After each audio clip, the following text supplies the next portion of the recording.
Hello, my door openers, and welcome to our this is our number 3 global online meeting. And we have 2 very exciting guests for you to meet today. 2 people who have greatly influenced my thinking and certainly have impacted my work, but no more than all of you.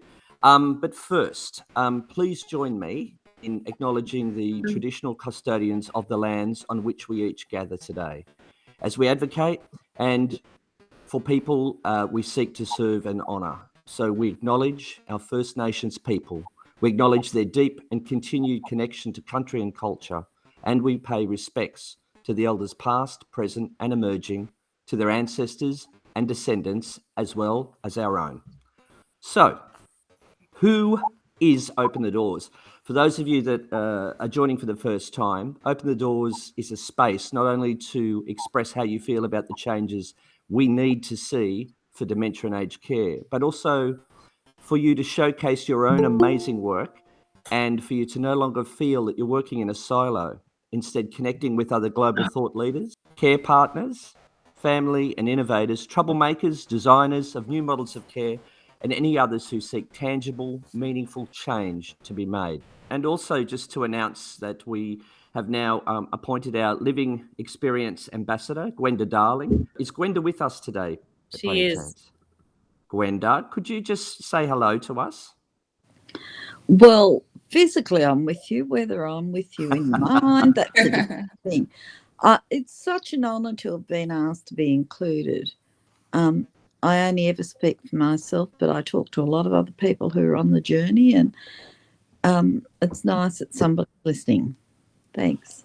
Well, thank you, Gwenda, for your support and for being our Living Experience Ambassador. And I would like to say that I love the choice. I've always used the term living.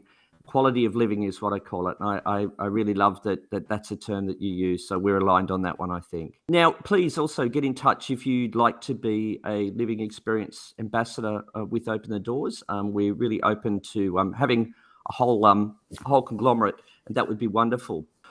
So without any further ado, here's our lovely founders, and we have another addition to that, but we will announce that very shortly. But you can hear all about us founders by clicking onto any of the newsletters and see who we are, because I think it might be nice if we go straight over to our first presenter, and I'd love to introduce you folks to Dan Cohen. So Dan is the founder and CEO of Right to Music, and advocates for integrating best practice music-based interventions into healthcare, especially long-term care, and for all persons living with dementia. Dan also founded Music and Memory, a non-profit organisation that promotes the use of personalised music to improve the lives of older adults and those in long-term care.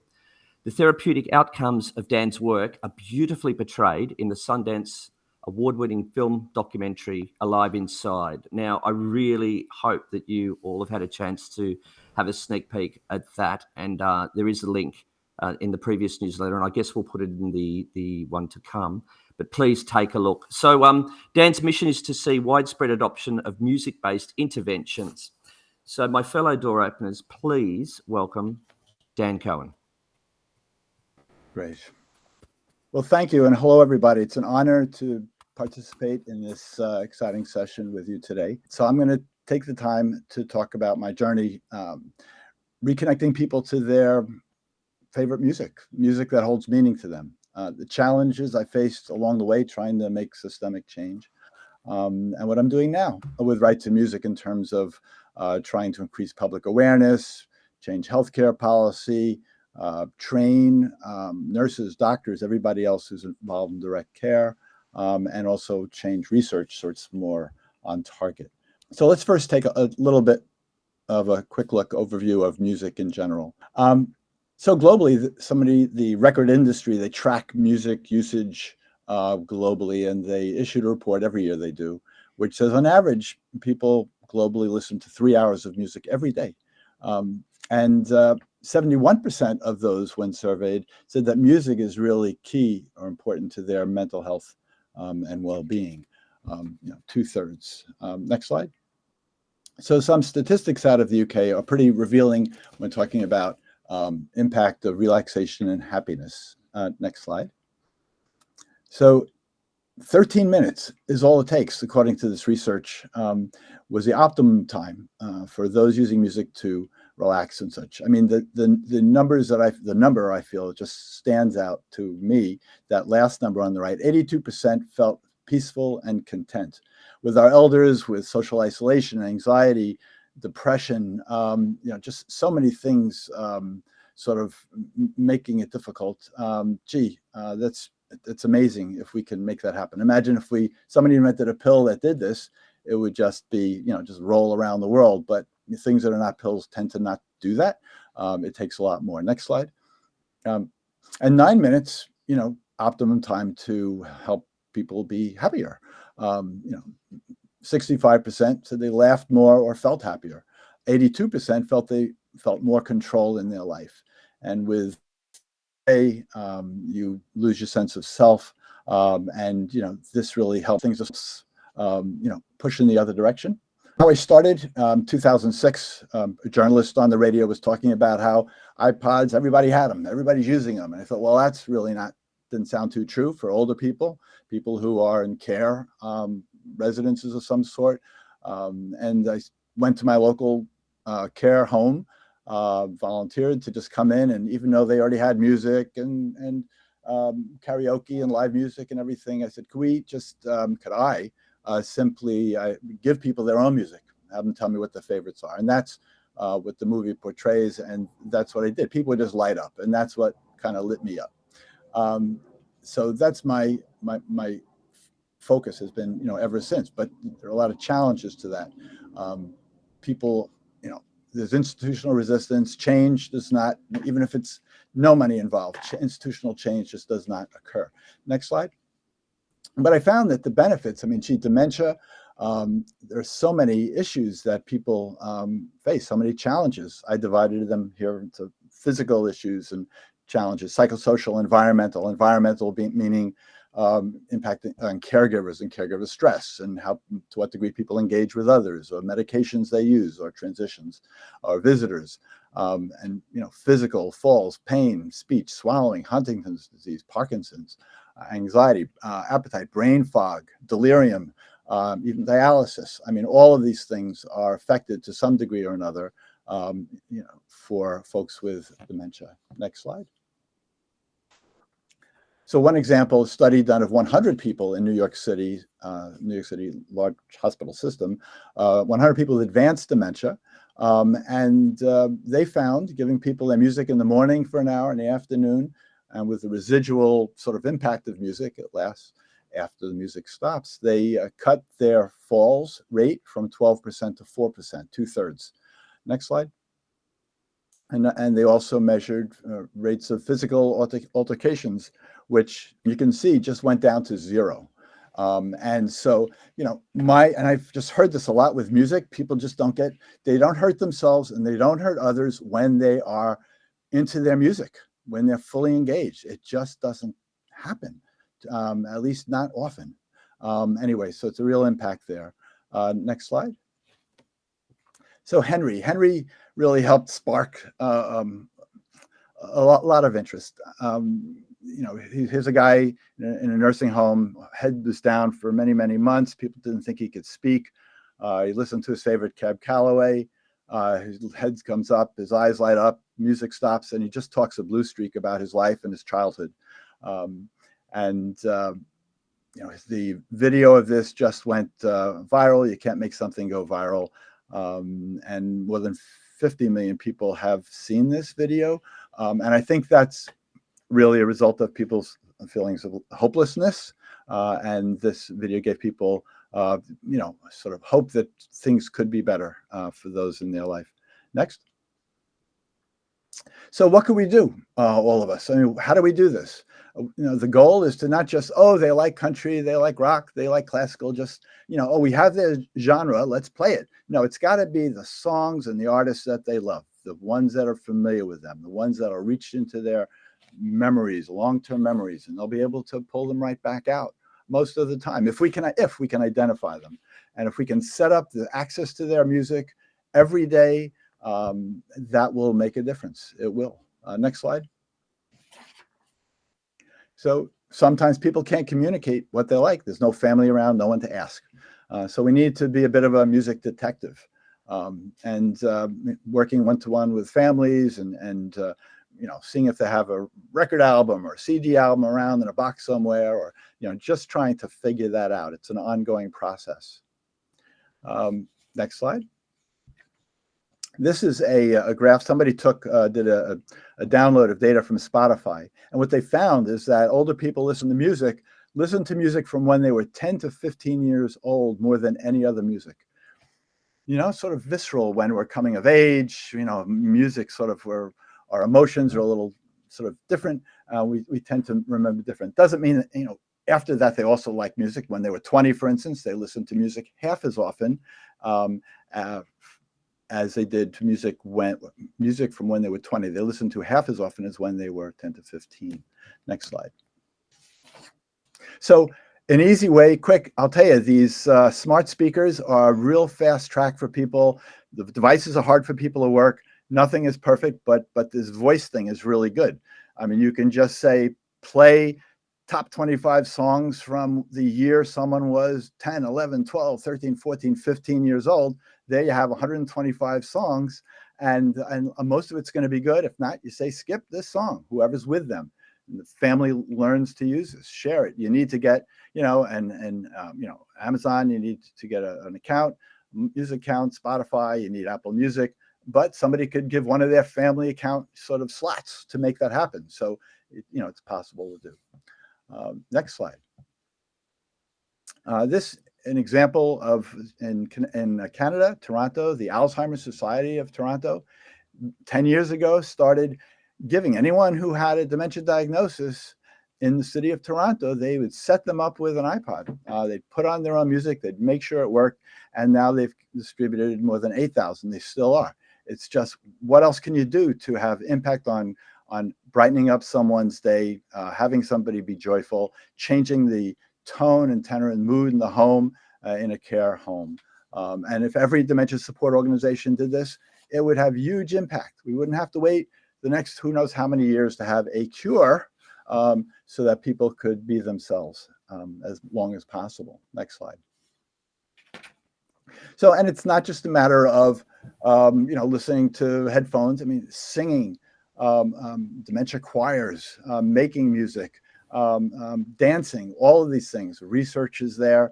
There's just mixing this stuff up. It's not, oh, we do one type of music here and therefore we've checked off that. No, how do you make a music-rich environment with different types of music, different levels of involvement from people, listening alone, listening with others, one-to-one, talking about the music, dancing to the music. That's all, what's the ideal mix for your family member or for a facility. Next, please. 1 minute, Dan. 1 minute left? Whew. Okay. Then we'll skip this. 1 minute. What can I say in 1 minute? Basically, this slide just says we need to spend as much money on training and interventions as we do on biomedical solutions. Next. This Music Can out of the UK, wonderful resource website. What's going on where? Everything about music everywhere. It's just released. Music Can, just see it. Next. In the US, the federal government just funded 5 years to coordinate all the researchers doing music and dementia research. Huge, because there's a lot of research, but one person's not talking necessarily to another. The research, everybody's doing their own thing. We have to really collaborate more. Next. Alive Inside, Maury mentioned, it turned out to be much more than I expected in terms of being a stigma buster. Right? People don't understand. You can explain the benefits of music. When you see the movie, then you're able to talk about it with confidence and insight, that this helps people. It opens a conversation for people that are going to go, oh, music, I know all about music. What are you talking about? This has turned out to be a wonderful way to do that. Next slide. So basically, we need to focus on public policy. We can't just be doing programs for the people who have the resources and the facilities that have the resources and management that are walking the walk. We need to come up with ways that reach everyone who might benefit. We need to train our doctors, nurses, and other direct care professionals in non-pharm, deeper dementia care training so that they don't rebuff it, because I never had this in my training. Why should I do this now? I'm prescribing. And that's it. Thank you so much. Dan, that was incredible that you got through so much. We'll have a little bit more time to spend with Dan after we hear from Judy. But I do want to say that the music and memory program that Dan is talking about, what I loved and what made my heart sing was that it was free, Dan, and you gave people access to how to make, how to become a musical detective, which we might ask you later, and how to make this happen. So thank you so much for your whipping presentation. So I'd just like to introduce our second presenter, and then we will have questions for both. Judy Cornish. Judy Cornish is an author, retired elder law attorney, creator of the Dawn Method, and the Dawn Method takes in person-centered dementia care, and it takes it from theory to practice. Now, Judy's work is about strength-based dementia care, a person-centered approach that trains families and care partners to recognize the skills that dementia does not take away. And it is a proactive way to support those who are experiencing dementia. Something Judy wrote once that I noted, when we understand how to work with cognitive skills that dementia does not affect, we can minimize the stress and loss that otherwise accompany it. Fellow door openers, please welcome Judy Cornish. All right, strength-based dementia care. Thanks, Maury, for the introduction. But, you know, as Maury said, I'm just a lawyer. You know, I'm no expert. And I got involved actually in a little town called Moscow, like hedgerow, Idaho. And I wasn't a medical professional, but I got to know a neighbor. And I couldn't turn my back on her and see her moved. And so I volunteered to help. And it was a small town in the middle of nowhere. And very quickly I found myself, I was working, I didn't have time to practice law. So I retired from the law and spent the next 5 years working with people who were living in their own homes. I never did have time to get back to the law. I've been working with Dawn ever since. But I started in 2010. So Dan, I was 4 years after you. And about 2 years after that, I discovered Alive Inside and joined with another agency in Moscow to bring it to Moscow, to our theater downtown. And I've been following Dan ever since. But because I was a lawyer and not medical, what I did was quite different. And I'm a reader. I read a lot. I'd read Ellen Langer, and I decided I would avoid context. And I didn't read anything about dementia care until after I wrote Dementia with Dignity. And then I ordered 13 books and sat down and read them all and found out that I had recreated the wheel. I had once again created yet another version of habilitative dementia care. That's important because every time somebody reinvents a wheel, it's because the wheels aren't getting used and they're really, really important. They work. So being a lawyer, I was thinking about models because that's all a lawyer does, select a model. But I knew I wasn't an expert, and so I turned immediately to the experts, and I went to the US National Institute of Health website, and I found this. Now, I look at that, and I agree. All of my clients over the last 15 years, I see people with ongoing deterioration of both memory skills, thinking skills, and I think there's some attention skill changes too. Cognitive losses that interfere with daily life, yeah, I saw that. A general term for a group of symptoms, I agree, but I don't see anything there about a disease. None of that looks medical to me. And when I was working with my clients, I didn't see any of my clients becoming medically ill. I just saw my elders, my neighbors, my friends beginning to lose a few skills, not all. And as long as I took care of the skills they didn't have, it wasn't a problem. We had a great time. Life was good. And to tell you the truth, I didn't understand. I didn't even know what dementia-related behaviors were. I didn't hear about wandering because I never saw it until after I started reading books on dementia care published. So being a lawyer, lawyers, you go talk to a lawyer, the lawyer is just going to ask you questions until they've learned enough about the situation to know which model will work best and get you the greatest number of solutions that you desire. So let's think about models for a minute. The medical model, we all know what it is, right? There's 4 steps. You start feeling ill, you get worried, you go see a doctor, and you tell them your symptoms. The doctor will ask you a few more questions to make sure you've listed all possible symptoms. That'll give him an idea, and he's going to send you off for some tests. Your tests are looking for what the disease is. What's the cause of the ill health? So then we turn from testing to treating. We're going to treat your symptoms. If we're really lucky, we've got a cure, and we can send you right back to who you were before you got sick. So a medical model is designed to change you back to your healthier previous self. And it's reactive. You have your symptoms, then we will start applying treatments. It's not proactive. All right, so now let's apply this to dementia.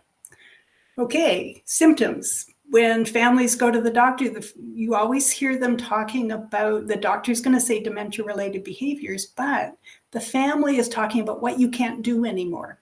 My husband, he's becoming so difficult. He never understands when I try to explain things to him, and he just gets mad, or he keeps insisting on driving, even though I can tell it's not safe. And so we start relating and talking about people's behaviors. However, you go see your GP, if he doesn't give you a mini mental or a MOCA, he's going to send you off to a neurologist, and they're not testing you for behavior, they're testing you for cognitive losses.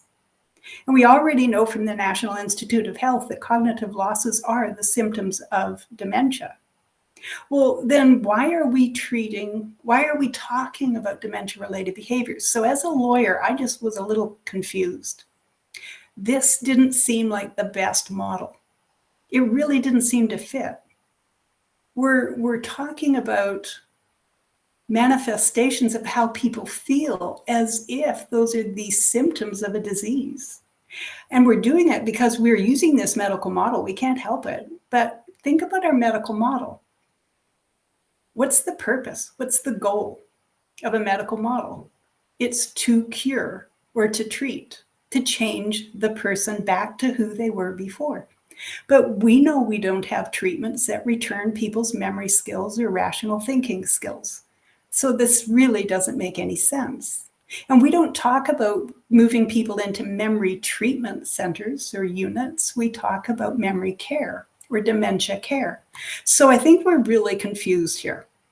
I think we're conflating ideas, and what's happening is whenever you use a model that doesn't really fit, or that the purpose or the goal of the model isn't the one you are actually utilizing or would be helpful, what happens with models is that the model defines what you perceive to be the problem, and the model limits the solutions available. Now, from listening to Dan talk, he talks about the joy and the beauty and people coming back to life. Well, that was exactly what I experienced with my clients. I didn't ever have a client that got depressed. I never had a client wander. I raised three boys, and I saw a whole lot of restlessness, exit seeking, confabulation, and combative behavior, believe me, but that had nothing to do with dementia. That was raising 3 boys. So if we look at the other model, if we go to our experiential model, our goal then becomes care. And what's care? Care is, we use care in all other areas of life. Care is a complete change from treatment. Care is all about helping somebody maximize their potential. That's helping people live the best life possible. That's about having fun. That's about enjoyment. That's about thriving. And when we stop using a model that doesn't fit, then we get more clarity, and then we get a whole different set of solutions to our problem, or what we thought were the problems in the first place. This is what happened to me with my clients. we used, or I was using a strength-based approach. Now, I did this because, and I'll just put all four up here. I did this because these people were my elders. They were my neighbors. They were my friends. And I didn't see them as being disabled in any manner at all. And the reason was that because when I got to know somebody by spending time with them, I would see that they were unable to do certain things. And they were things that maybe I could still do. And so I was learning what they were able to do or not able to do. But in every relationship we have in life, whether it is with a partner, a friend, a coworker, a child, an elder, whoever it is, we accommodate each other's abilities. And every day I spend time with people who are way better than me at rational thinking, and they accommodate me. And every day I spend time with people who are not as good as me at rational thinking, and I accommodate them. Memory skills, attention skills, you name it, we as human beings, we have relationships and we accommodate each other. So to me, getting to spend time with my neighbors who were experiencing dementia was just an opportunity to spend time with somebody else experiencing life as a human being looking for the best way to thrive. And that's what we did. This is the very first thing I learned from my clients. We lose skills to dementia. We do not lose all our skills ever. And the ones we keep are the best ones. And if you aren't looking at dementia from the perspective of medicine, and you're looking at dementia as just another experience on the road of human existence, all of a sudden there's a pattern. Now, this pattern, it's 3 dyads. Rational thinking, intuitive thinking. We're going to lose rational thinking. We're going to keep intuitive thinking. Okay, rational thinking. In America, we think that's the ultimate thinking processes. It's not. It's not. It's secondary. Ian McGilchrist. Reading Ian McGilchrist, I'd go to his book, The Master and His Emissary. Great summary and introduction of neurology, rational thinking, and intuitive thinking. Rational thinking is just a toolbox. It helps people be productive. We lose it to dementia. But intuitive thinking, yeah, that's the seat of the soul. That's inductive thinking. That's the thinking skills that help us enjoy life. Rational thinking's for being productive. Intuitive thinking's for enjoying life. Rational thinking, you're going to lose things like the ability to see cause and effect, or the ability to follow the steps of the task, or the ability to prioritize. And with that, of course, you lose your ability to understand explanations, because that's where comparative thinking and analysis come from. But intuitive thinking, that's what enables us to enjoy companionship, music, beauty in all its forms, every emotion of our own and our companions. Awe, joy, love, it all lives there. We're equipped to enjoy it all with our intuitive thinking, and we never lose it. But keep in mind, what we do lose is the ability to initiate, to take action and do things on our own behalf. That's why people end up depressed. It's not because that's a symptom of dementia. It's because we lose the ability to act on a plan, initiate it for ourselves. We need companions who will bring beautiful things to us. And then you both enjoy it. Remembering self-experiential self. We leave neurology and take a look at psychology. This concept is one of Daniel Kahneman's in his book, Thinking Fast and Slow. He describes the remembering self, the experiential self. This is a much more helpful way to look at the experience of losing memory skills.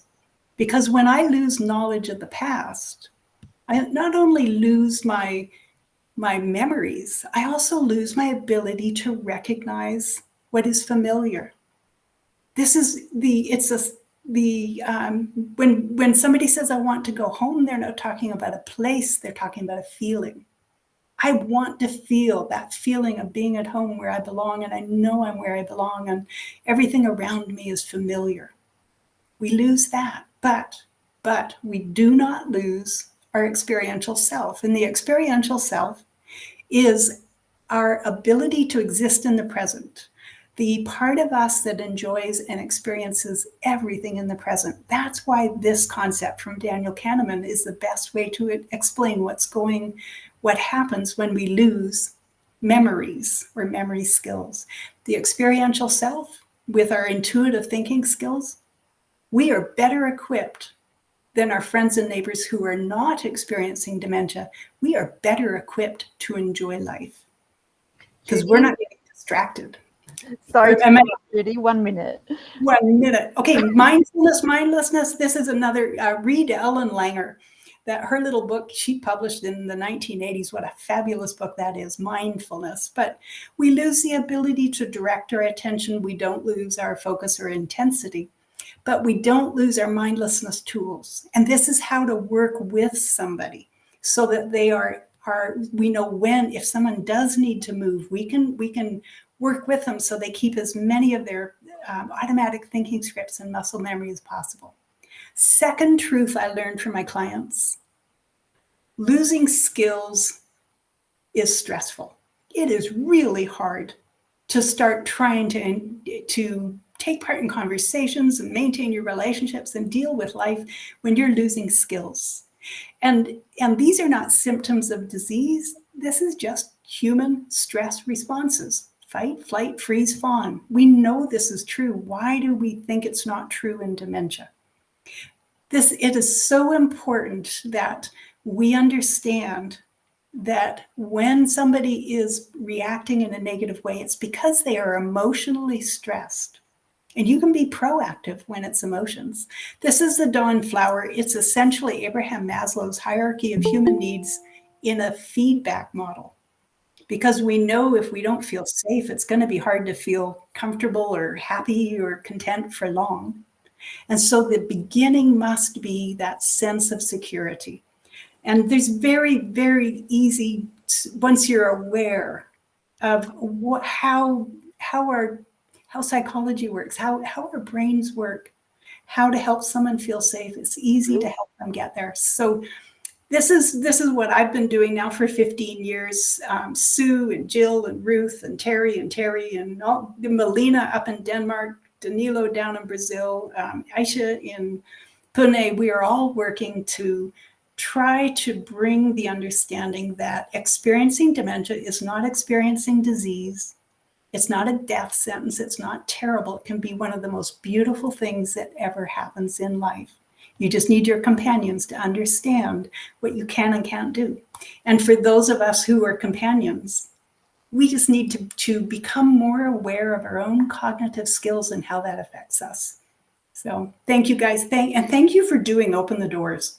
Can I ask Dan a question then?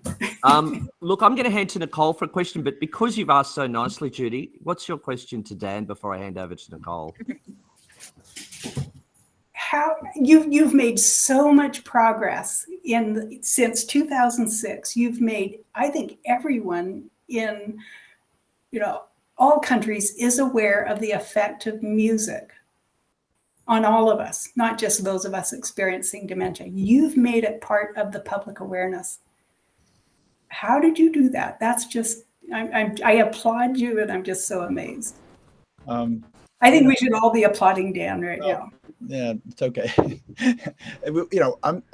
I did what everybody's doing. We're all working as hard as we can in whatever space we are in to make things happen. And, this was a huge frustration and a couple of lucky breaks. You know what I mean? Being able to make the video of Henry, a local foundation said, "Oh, we got a filmmaker you can take for the afternoon," and then that was a big hit. So, okay, I have other people in other facilities and stuff who would be great in film. And then the filmmaker who did this first half a day gig said, "Oh, this makes a documentary," kind of thing. And then getting to Sundance Film Festival and having it win the Audience Award and, all of that stuff, just led to a lot of coverage. My goal in all of this, or one of the goals, is that every time family gets together during the holidays, somebody around the table is going to say, "Does grandma, grandpa, whatever, have their music?" You know what I mean? Yeah. Somebody's going to bring it up, and okay, so how are we going to do this, right? And it just doesn't go unmentioned. But there are a lot of countries, this is still, we know it sort of Western world, but a lot of other modern countries are dementia, it's a whole other world. They don't let people into care homes, just the doctors. They're the only ones. You can only bring in flowers on Easter. I mean, there's a whole other mindset that we have to help spread this. And also for the people, here in the US, okay, I trained 5,000 facilities. There are 45,000. So 9 out of 10 said, get lost, right? Yeah. So that small number are people who are, those are our people who are out there fighting for people, and others are not as concerned, right? It's got a lot to do, and this is not. So how do we make this happen for everything we're doing? All of the changes we're looking to make need to be applied universally to, so it's a lot of work ahead. And that's why, open the doors is a great approach. Can I give you one anecdote? One of my clients, she was living with her daughter and her daughter's husband, and there was no way we could get her to go to sleep at night. It didn't matter, we tried starting at 7, 8, 9, 10, 11, we tried everything. Mom was not going to bed. And the granddaughter was playing on her phone, flipping through YouTube, and the music for MASH started, just a few bars. And all of a sudden, Grandma, it's like 2 o'clock in the afternoon. Grandma looks up and says, well, time to go to bed. And that was it. That was all we needed. We just needed the closing credits to MASH, and that signified bedtime. That's so interesting. And that began, then it was like brush your teeth, get a glass of water, put your hair back, and everything flowed from that. Just a few notes. Music is magic. We have a lady who hates the show Home and Away. So when we wanted to go to bed, we put the show Home and Away on YouTube, and she goes, oh, I hate this show, I'm going to bed. And it's so intuitive, right? Because it's the routines and patterns of their life. And we hate Home and Away too. So it works for everybody. But it really reminds me of what you're saying now. Thank you for such great presentations. We use music every day at Community Home Australia. We have YouTube channel playlists for different guests. And yes, Dan, I agree with you. They always go back to the music of their 20s or earlier. We find that a lot. Doesn't matter what generation. The music their parents were listening to often as well. But we could not survive a day at our centre without music. So YouTube is always on rotation for 50s and 60s and 70s, depending on who our audience is that's walking past that area at the time, or who we need to engage. So it all resonates. And I did watch a live inside in 2014, and I could not pull it off in a nursing home. I could not get anyone to uptake it. Lifestyle didn't want to pull it off. The nurses thought it was too hard. But Dan, there is hope, because in 2024, all of that has come into Community Home Australia. So sometimes it just takes a couple of goes to get the culture right. So thank you for the work you do. So I don't have any questions in the chat box that I can specifically see that are tailored to anyone. Has anyone got a question, would like to raise their hand for either Dan or Judy? Fantastic. Pat, I'll start with you. Would you like to ask your question? Yeah, first of all, I'm actually blown away that I'm in a meeting with Dan Cohen, because I watched a live inside many years ago now, and I thought it was such a non-brainer. It was so obvious, and I recognised straight away the value of this. And my frustrations, I'm sure, have been the same as everybody else's. Trying to get change within a care home setting is extremely hard. But I do understand in Scotland, and I could be wrong, but I'm sure I've seen this, in Scotland, the music, the personalised music is on the MAR chart, which is the drugs chart. So that's a way in Scotland that they ensure that each individual person gets their allotted time for their individual music. Now, how well it works, I don't know, but I thought that was a big step forward in Scotland. But as I say, I'm afraid here in the UK, we fall far short of that for all the same reasons that you've said. There's such resistance to change, time pressures, and communal living doesn't help. You know, when you can really do personalised care, you put the music on for that one person. Of course, you then get the next person saying that's too loud, I don't like it. So communal living just augments all the issues you have with one person. You then put all these people in the same room and you've multiplied all the problems and made it harder for anyone to get to the bottom of. So it's, I'm sure you guys, we all know how complex this scenario is, but I'm just really, really chuffed to be part of this group. Thank you for inviting me. And Pat, you bring up an excellent point, which is, we're going to have more sessions in the future about different topics. So if one of those topics might be, how do you do programs in a communal living style, and the benefits of small scale living options. So if you want to put a question to us, we can put it into our shared drive, and you can put yourself down to be part of that panel in the future. We have a whole series coming out of topics. I'm going to go off Bex quickly. Sorry. He has a question here. Isn't music taste partly dependent on the phase in reverse development, and will therefore change throughout regression? Who, Dan? Sure. Do you have a response to that So one? absolutely, very often, just like any of us, if we listen to the same 100 songs, we're going to get tired of it. So you're always watching people's responses and what they may have responded to initially, and 6 months later they're not. Well, okay, so that comes off the list, and we've got to discover new music. So it is an ongoing process. It's not static. And if I may, Dan, I take the opportunity. Is it also through that people will emotionally go to music that they experience loved until they are really grown up, so 23, 25 years of age averagely? I'm sorry, what was the question again? Well, is it right that the taste of music in dementia is also restricted more or less to taste of music from their age until 23, 25 years of age? I don't know. I don't know of that, as a, I haven't hit that. I mean, I know one woman in a nursing home, she didn't like anything. It ended up, she loved the music of her children, as was mentioned, or someone else that turned out loving even though housekeeping shouldn't be playing their own music, she ended up loving the rap music. I mean, at 85. So, you can learn you can remember new songs also. Research around that out of a gentleman in France. So I don't know. I think that it's individual. I don't know.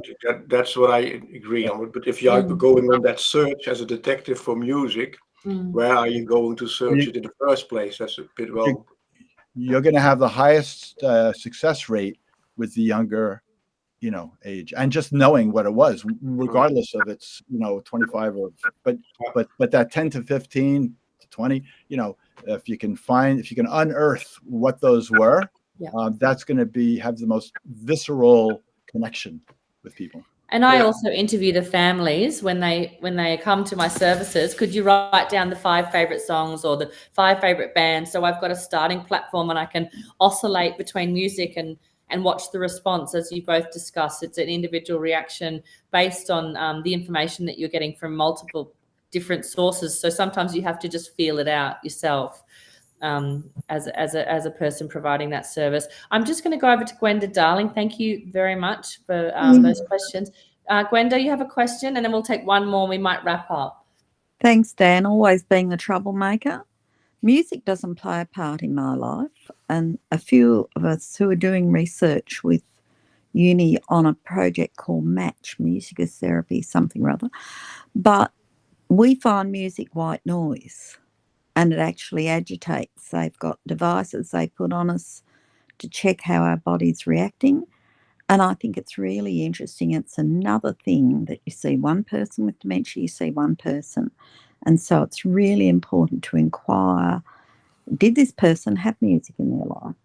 Did this person listen to any sort of music that they liked? Because you may not necessarily find music that everybody likes. Sorry. You raise an excellent point, Gwenda. Sometimes people don't want music at all, and they like to sit in silence. I'm one of those people, but I can oscillate between liking music and then having to have periods without music. And we have to make sure that we aren't assuming that everyone with dementia is the same. Thank you for reminding of that for us, as always. I am going to go over to Alwyn, who is waiting with a question. Alwyn, do you have your question ready? Yeah, sorry, I put my hand down because I saw others up, but I was just asking Dan what your experience was using music therapeutically. Hi to your therapy dog, by the way, Nicole. I was thinking about that with application of things like music and animals to help people's stress states, particularly when people like physios, OTs, etc., are trying to work with clients. Just what your thoughts are about individualised, or even if you've seen any studies on that, because that's just a real passion of mine of how do we get better results in therapy world by understanding those emotional needs. Yeah, and I love what you said about falls. That was fantastic. Yeah, in physical therapy. physical therapy. Sorry, I'll use the American word. Yeah, it's okay. I know 5 physical therapy offices in 5 New York City hospitals use music. If somebody has dementia and they, break a bone, whatever, in rehab, they're not going to be motivated very often, and then they'll be done, right? So, they find that it really helps keep people focused on repetitions and such. And so you can, where somebody may never walk again without the rehab, now you can maybe get them to walk again. I'm just thinking the individualized, because we do so much group. Sort of like Anika Wells has got a picture of her on the bongo drums, and that's supposed to replace all the sacked physios and lifestyle and everyone. And I'm sort of going, we need some more tailored approaches. Yeah, sorry. Headphones. Yeah, get that headphones, list. right. That's how to do it. Okay. Get an MP3 player, have it be the really on-target music. It's so simple, isn't it? We've just got no excuse, Dan. We've got to be doing this. Thank you. I love it. Yeah. We overthink everything in this space. Can I just say that we need to simplify? And going back to Dawn's method, I resonate with everything you say as a medical person of 15 years who's developed my own model with Dr. Rodney Gilek. It's very similar. I'm going to put all of my team through your model because we felt out our model. I know that sounds terrible, but it's from experience and what didn't work out there. And we love adopting other models into our own model because you need to have the formula. And I just resonated with everything you said, Judy. The Dawn method is such an accomplishment that you should be very proud of, and it is going to be built into Community Home Australia. And I just appreciate your work so much. And it's simple. There's a lot of things that are coming out of these themes, and it's all often said to me, we just need to go back to basics and simplify it. We overcomplicate these things because of our obsession with our egoic mind. I talk about this a lot. We are obsessed with ourselves, and when the mind doesn't work, the person with dementia is looked at as secondary when there's so many other things about us as individuals. And your method really articulates how we need to move forward with that. So thank you so much for sharing it with me and the rest of the group. And Dan, you've got a lot of crushes out there, and I can understand why, and you've done some amazing work that you should be very, very proud of. And we're just so delighted to have such accomplished speakers today. So we're going to wrap up for the day. If you have any burning questions, you can email us and we can try and get them back to you in a newsletter format. If you have topic suggestions for our panels that we'll be starting, we are thinking about going over to a new format, so I'll let one of the other team members discuss that after this. Thanks, Nicole, and thank you for some great questions, folks. And thanks. Can we just give a big applause for Judy and for Dan? And thank you so much for the influence that you have woven into the fabric of all we do. You guys have really been doing an incredible things. And as you say, Judy, the model constrains the outcomes. Right. It does. All right, Michael, Yeah. you have your hand up because you're polite. We'll take your question. I just want to pass on to Judy that she has a fan in Denmark named Maylene. I don't know if you know Maylene. Oh yeah. I just wanted. Yeah. She and I get together. She's I'm working to put her through my certification as a teacher so that she can begin teaching in Denmark. Yeah, well, anyway, she's very proud to know you and deeply moved by your contributions to her thinking and to her practice. So you guys, we should have Melina join us because she has developed a sign language with her parents that is based on their childhood, early life, and oh, wow, it's beautiful. But I have to go. I have another interview. So lovely to see you all. Thank you, Judy. Thanks so much. Thank you, Michael, for putting that in. And good to see you there with your heart T-shirt. Thank you. Nice, wearing your heart on your chest. Now, Rhiannon, I believe you're going to take us through some action points. Am I correct? Yeah, absolutely. So, as usual, we will be sending out our OTD recap newsletter which will have this meeting recording and both presentations from Judy and Dan.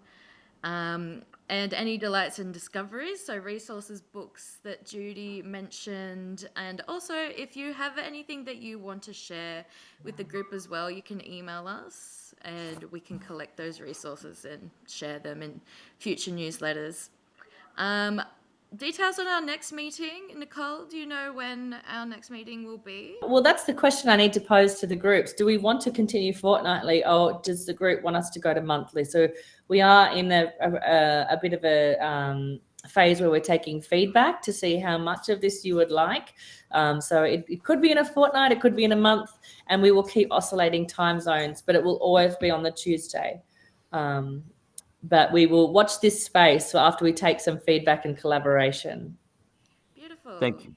So for the discussion topics that Nicole has mentioned, we will be having those meetings maybe more regularly than this broader presentation meetings. So in our next newsletter, we'll have a poll where you can vote for the topic that you think would be best to chat about, really. So it could be language, families, policy and advocacy, community initiatives. We'll have to add music to the list after Dan's presentation as well. And yeah, also if you'd like to present at one of our future global international meetings, please give us an email. The more the merrier. We're gonna go onwards and upwards. So that would also be great. As we're talking, we're getting some feedback that everybody's happy with fortnightly. We're happy with fortnightly too. We will get another time zone, or we maybe go back to the original time zone. We just want to be cautious that everybody around the globe is included. But yeah, watch this space. So next fortnight, time to be announced. I'll change it in the calendar. You'll see it come up. And remember, if you cannot attend, we do not expect you to be here, but we would you'll receive the video about 48 hours after the event. So you will not miss out on any of the conversations. Thank you. Yes.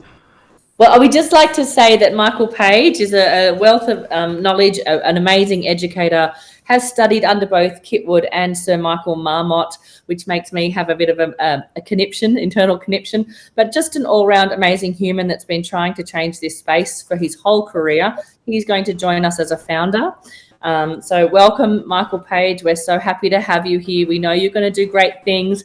He's an expert in culture change, and he has literally opened the doors, as have I. So we'll also be running a series of leadership sessions together called Leadership, and trying to change that culture, giving people some practical steps on how to actually execute it from a residential aged care angle, because it's not just theory. There's people working in these confined settings and they're not able to change the system. They just feel like little cogs in a big wheel. So having Michael will be a great addition, and we'd like to formally welcome him to OTD. I just want to say a huge thank you to Dan Cohen this morning, and to Judy Cornish, and to everybody for attending. Dan, just summarizing, that was amazing. I very much enjoyed just going through your presentation. Those are the stats I was reading, that one of the improvements on, obviously all of the improvements with music just in general, and mental health, but I was thinking about the sleeping one, because I'm a bit tired this morning from getting up early. So I was like, oh, maybe I just need some music therapy. No, very much appreciate everything, and very interesting just running through that, understanding the reawakening memories and energizing people living with dementia with music therapy. Very interesting. And especially Dolph's question as well about honing our detective skills. I thought that was quite interesting as well. And Judy, thank you so much just with regards to running through the Dawn method of dementia care, and just certainly reminds us of the importance of understanding how dementia changes our ability and function, and how it impacts our emotions. So appreciate everything that you've delivered this morning. And just a huge thank you to everybody that attended, and just for everything that we've gone through.